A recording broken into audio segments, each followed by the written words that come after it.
Muy bien, seguimos aquí en UCI, un canal inteligente, esto es Pulso Informativo y lo anunciado, vamos a hablar sobre violencia contra la mujer y los integrantes del grupo familiar y como ya decíamos nos acompaña el doctor José Ocampo para desarrollarlo. Doctor Ocampo, ¿cómo está? Muy buenos días. Muy buenos días, Rodolfo, muy buenos días a los oyentes de UCI TV.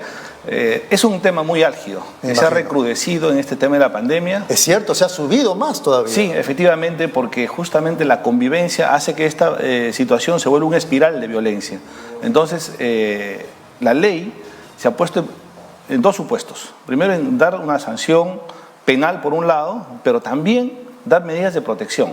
Entonces, creo que en ese aspecto debemos centrarnos, en las sanciones penales y en las medidas de protección que en este tema de la protección ya tiene que ver la psicología, entiendo, o no necesariamente. Mira, ante un evento de violencia que es una conducta, un hecho que tiene que ver con la muerte de la persona, con las lesiones que se pueden causar a la persona, con atentados a su integridad psicológica o libertad sexual. Y estamos hablando de la persona y los hijos, si es que los hay. En principio, la ley protege a la mujer por su naturaleza de género. Y segundo, a los integrantes del grupo familiar. Pero en igual caso, la ley sanciona cualquier grado de violencia que se genere a la mujer y a los integrantes del grupo familiar. ¿Qué es la violencia contra la mujer?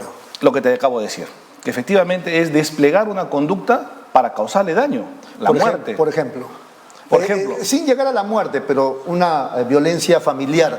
La violencia familiar nace desde el momento que, por ejemplo, la persona comienza a controlar a la víctima, comienza a insultar, comienza a degradarla, comienza a humillarla, comienza a darle la pequeña cachetada o el jalón de cabellos.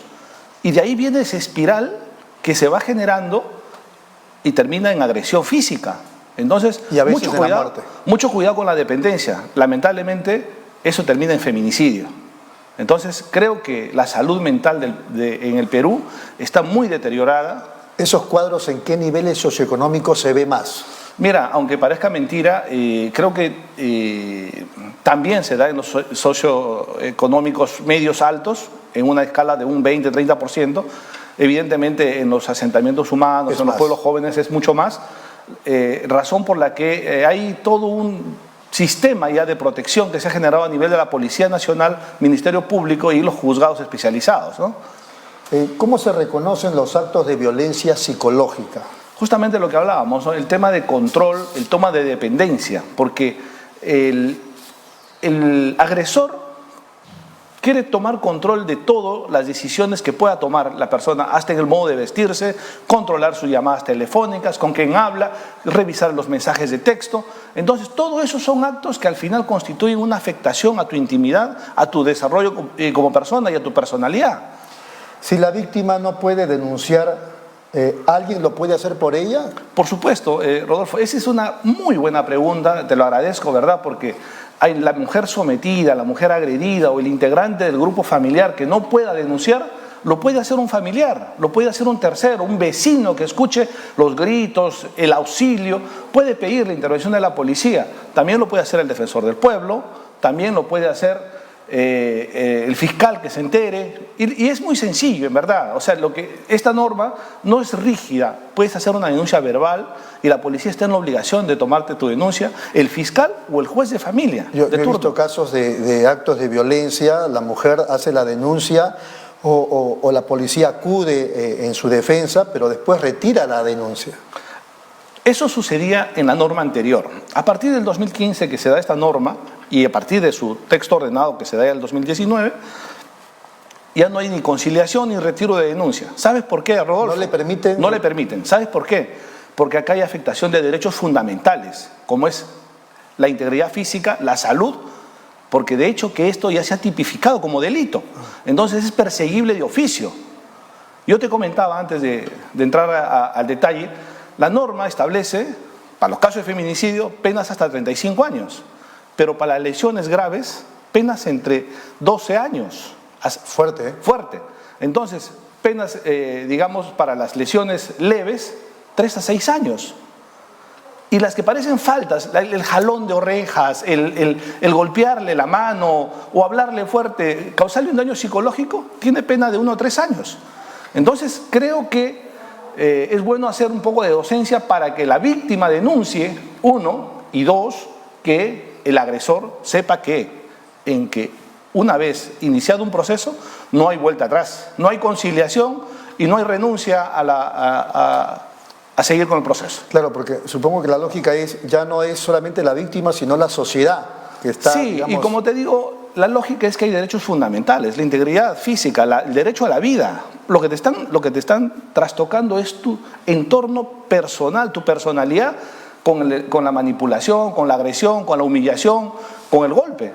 Entonces, definitivamente la Constitución protege a la persona como ser humano y la integridad física y psíquica también, evidentemente. Sin ánimo de molestarlo al alcalde de La Molina, Álvaro Paz de la Barra, ya vimos en televisión cómo agredieron a la esposa, parece que hay un conflicto interno, pero luego se han amistado y ahora están juntos de cara a las elecciones municipales. Así es.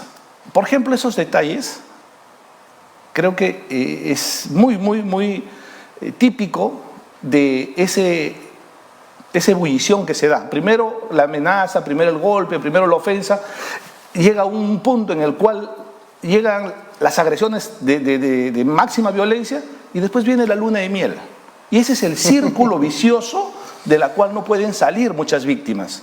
Entonces, nuestro llamado a las mujeres que se empoderen, que no se dejen dominar, que no se dejen amedrentar, que no se dejen someter, que denuncien el hecho y que cuenten a sus familiares y pidan ayuda, porque de verdad nuestra sociedad está siendo víctima de mucha violencia. Mira, el año pasado ha habido 138 feminicidios, Rodolfo. Increíble. Hoy, hasta el mes de julio, casi 100 feminicidios. Bien. Última pregunta. En el proceso de violencia familiar, ¿el juez puede fijar una pensión de alimentos y definir a quién se le otorga la tenencia y custodia de los hijos? Estamos hablando de un proceso que no termina todavía. Así es.